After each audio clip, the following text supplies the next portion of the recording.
Je m'appelle Otto Klein. Si vous m'aviez connu avant tout ça, vous m'auriez probablement détesté. Non pas parce que j'étais cruel tout le temps, mais parce que je croyais que la discipline, l'honneur et le sang pur, tout ce qui comptait. Je suis né en 1922 à Stuttgart, en Allemagne, mais j'ai grandi aux États-Unis, à Cincinnati, dans l'Ohio. Mon père était un homme d'affaires allemand, extrêmement strict. Ma mère est morte alors que je n'avais que 8 ans, et la vérité est que, depuis lors, j'ai été élevé davantage par ses idées que par le cœur de quiconque. Chez nous, l'hymne allemand résonnait plus fort que n'importe quelle chanson américaine. Les paroles d'Hitler, on aurait dit des prières. Je me souviens, enfant, d'avoir écouté les discours de cet homme à la radio, et tandis que d'autres ressentèrent de la peur, j'éprouvais quelque chose de différent, de la fierté. Cela m'a façonné. À seulement 13 ans, je lisais avec enthousiasme des manuels de guerre, des textes de propagande, tout ce qui pouvait m'apprendre le contrôle et le leadership. À 14 ans, je me suis enfui de chez moi sans prévenir. J'ai laissé mon père aux États-Unis, et je suis rentré seul en Allemagne. En mentant sur mon âge, j'ai obtenu un emploi dans un atelier de métallurgie près d'Augsbourg, où je fabriquais des pièces pour chars. Et quand la guerre a commencé, j'étais déjà là, servant de mes mains, même sans jamais porter d'uniforme. Mais à l'intérieur, j'en faisais déjà partie, de cette mentalité. Il n'y avait ni sol, ni mur, ni plafond. Mais à chaque pas que je faisais, j'avais l'impression de couler, comme si je marchais dans un liquide épais et dense, comme de l'huile brûlante. Et le pire, ce n'était pas ça. Le pire, c'était les cris. Ils arrivèrent de toutes parts, des centaines, peut-être des milliers de voix, hurlant à la fois. Certains sons ressemblaient à ceux d'animaux blessés, d'autres étaient nettement humains. Hommes, femmes, chaque cri portait un souvenir, une douleur, un aveu. Certains imploraient la miséricorde, d'autres maudissaient Dieu. J'ai essayé de me boucher les oreilles. Je jure que je l'ai fait, mais mon corps refusait d'obéir. Mes mains ne bougeaient pas. C'était comme si j'étais prisonnière de moi-même. C'est alors que j'ai vu la première cri. Il ressemblait à un homme, mais il ne l'était pas. Bossu, la peau tendue sur ses os, la bouche grande ouverte avec des crochets sur les côtés. Et où devraient être ses yeux? Mais le plus troublant était le coffre. Il n'y avait pas de cœur, juste un trou, un vide rougeoyant, comme en feu. Il a crié, oui, mais pas de douleur. Il a ri. Bientôt, des dizaines d'autres apparurent derrière lui, rampants, boitants, déformés, autrefois humains, et tout le monde me fixe, sans cligner des yeux, comme s'il voyait chaque recoin de mon âme. Il savait tout. Mes pensées, mon orgueil, mes péchés. Et c'est là que ça a recommencé. La descente. À chaque mètre de profondeur, la chaleur augmentait. Des flammes me montaient aux jambes, mais ils n'ont pas brûlé comme vous l'imaginez. L'incendie n'a pas détruit. Il a révélé. Ma peau s'est mise à briller. D'étranges symboles et images sont apparus. C'étaient des visages, des gens que j'ai blessés, des choix que j'ai justifiés, des amours que j'ai rejetés. Et puis vint la voix. Une voix qui semblait venir du vide lui-même. Familière, et pourtant ancienne. Elle ne parlait pas à voix haute. Elle murmurait. Tu le savais. Tu l'as toujours su. Ces mots ne résonnaient pas dans l'air. Ils vibraient en moi, dans mes os. J'ai regardé dans la direction du bruit, et un chemin s'est ouvert. Ce n'était pas un chemin ordinaire. Il était fait d'os, et sur les côtés, des âmes enchaînées, les yeux écarquillés par un regret éternel. Et j'y suis allé. Non pas parce que je le voulais, mais parce que quelque chose m'y a forcé. Chaque pas me montrait plus d'horreur.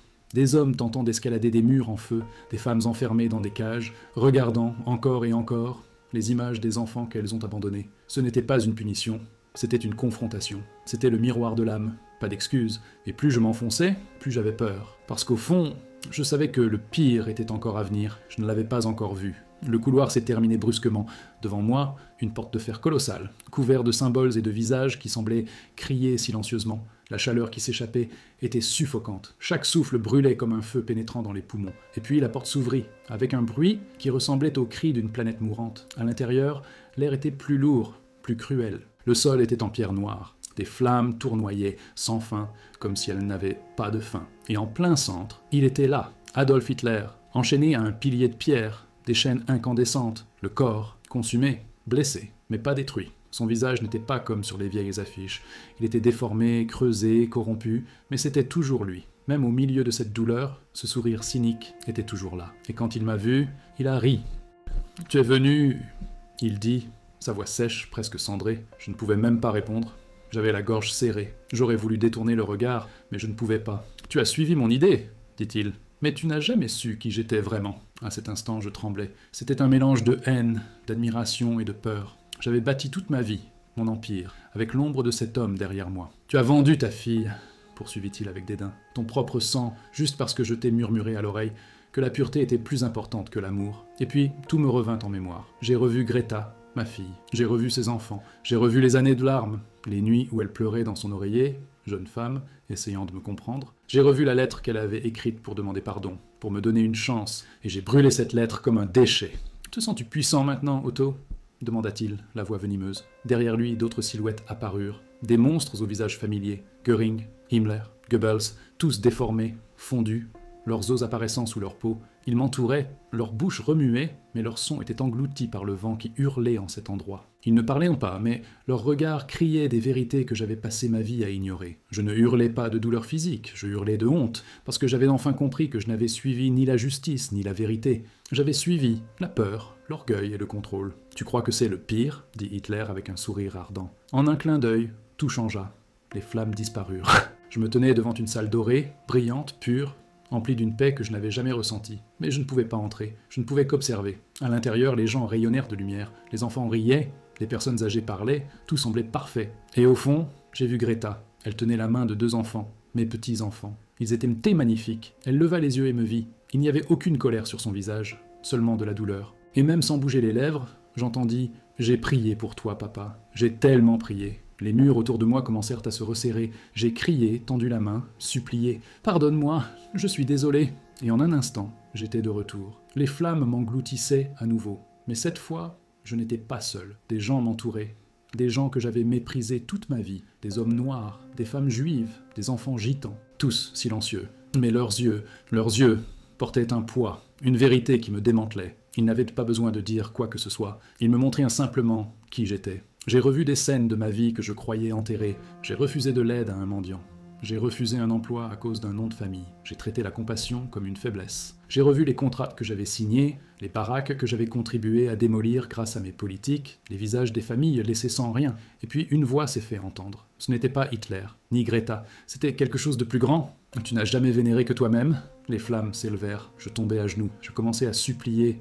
S'il te plaît, laisse-moi rentrer. Laisse-moi lui dire que je suis désolé. Laisse-moi regarder mes petits-enfants dans les yeux. Laisse-moi leur montrer que j'ai changé. Mais aucune réponse ne vint. Seul le silence. Un point de lumière apparut. Petit, blanc et doré. Je crus que c'était une autre illusion, une autre torture pour me briser. Cette lumière était différente. Elle ne brûlait pas. Elle guérissait. Les flammes autour de moi se calmèrent.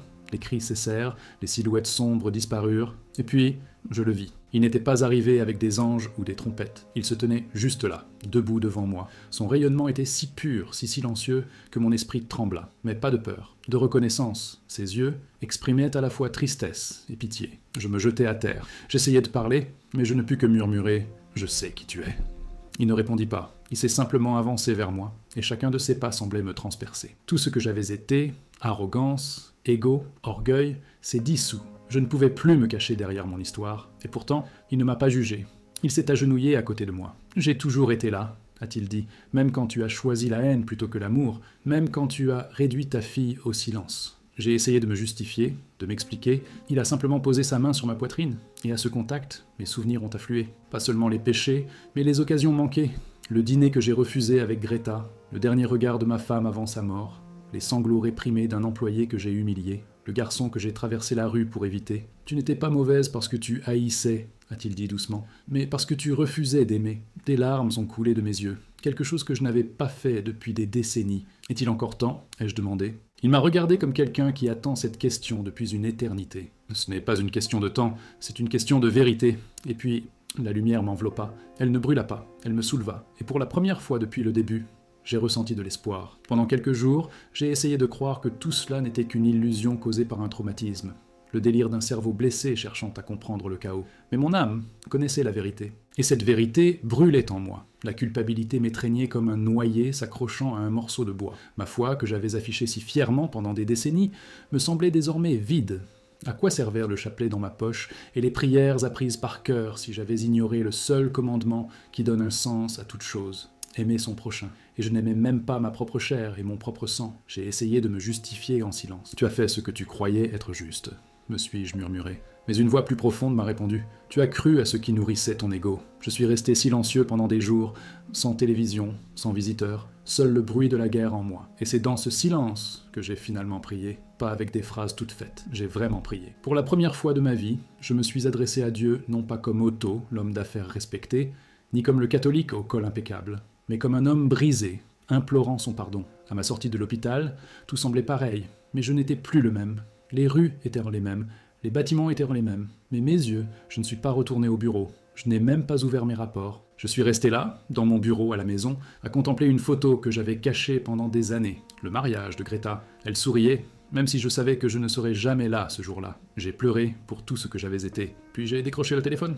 J'ai appelé. Sa voix à l'autre bout du fil était contenue, délicate, blessée, et je savais que je ne méritais pas son pardon. Mais j'ai quand même demandé. Je lui ai tout raconté. L'accident, l'incendie, le procès, ce que j'ai vu, ce que j'ai ressenti. Je lui ai raconté mes échecs. Elle est restée silencieuse, pendant un long moment. Puis elle m'a dit « Si tu cherches vraiment la paix, viens rencontrer tes petits-enfants. » Ce soir-là, je me suis assise et j'ai noté tous les souvenirs qui me hantaient. Non pas pour les fuir, mais pour les affronter un par un. Et c'est là que ma quête a commencé. Non pas pour trouver des réponses, mais pour trouver la rédemption. Plus d'1 an s'est écoulé depuis l'accident, depuis que l'enfer m'a révélé qui j'étais vraiment. J'ai vendu une bonne partie de l'entreprise. La fortune que je détenais autrefois, comme un trophée, finance désormais des bourses d'études, des programmes alimentaires et des refus, surtout pour ceux que je méprisais autrefois. Non pas pour effacer le passé, mais pour tenter de guérir ce qui peut encore l'être. Je rends visite à Greta chaque semaine. J'ai tenu mes petits-enfants dans mes bras. J'ai senti leur chaleur contre ma poitrine. J'ai pleuré, non plus de honte, mais de gratitude pour une seconde chance. L'Église n'a plus jamais été la même pour moi non plus. Je ne me tiens plus devant, avec ma posture rigide et ma vanité déguisée en foi. Je suis assise au fond, silencieuse, invisible. Je ne demande qu'à servir le Dieu que j'ai ignoré si longtemps. J'ignore combien de temps il me reste, mais aujourd'hui je sais une chose. Si l'amour est la mesure d'un homme, alors j'apprends encore à en être un. Et quand je mourrai à nouveau, je prie pour que les portes s'ouvrent de l'autre côté.